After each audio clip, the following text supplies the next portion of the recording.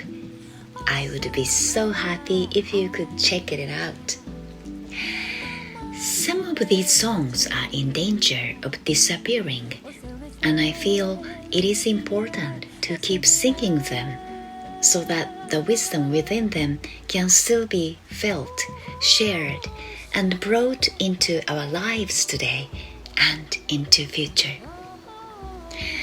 I also hope to connect with artists around the world who feel the same and to cooperate in protecting the sources of our earth, the waters, the forest, the creatures, and the people who live there.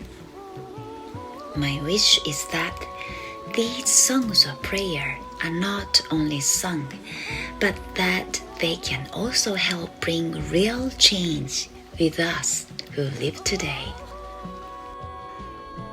Your creative avenue actually has a few beams, bringing to life ancient music, connecting with musicians and protecting the nature. Very well intended, all of it. And now, from the listeners of Light Lounge with Dimitri K, let's wish Aco Takenaka success with her single Awesome and album Ancient Seeds, and for those interested to purchase your music, where it is available. Thank you so much, Dimitri, and to all the lovely listeners out there with open hearts. My single Ocean and my other music are available on all major platforms: Spotify, Apple Music, iTunes, Amazon, YouTube, everywhere you usually listen to or download music. My next album will also be there. I would be so grateful if you could check it out, and I hope it brings you a beautiful moment. Beautiful moments with your music we already had, Aco, and good luck to you with the single and with the album. For the end of the show, we're listening to Awesome, the single from Aco Takenaka.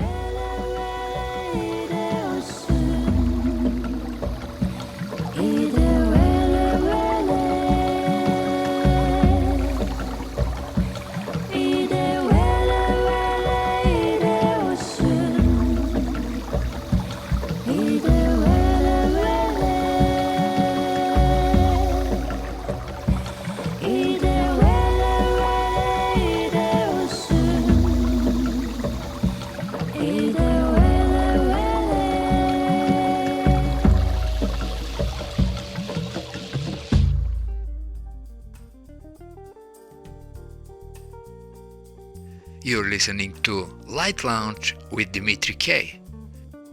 It's time to say goodbye. And remember, hesitation is temporary, music lasts forever. Most of the artists you heard on this show are independent artists. And if you like some of them, you can Google the name and find them on Spotify, iTunes, Amazon, and the rest of the digital media, and that would be a great support for them. For any comments, suggestions, and feedback, please email me at kopublishing@gmail.com. I'm Dimitri K, broadcasting from the city beautiful Orlando, Florida. Hey John, is that the blue cat you're talking about?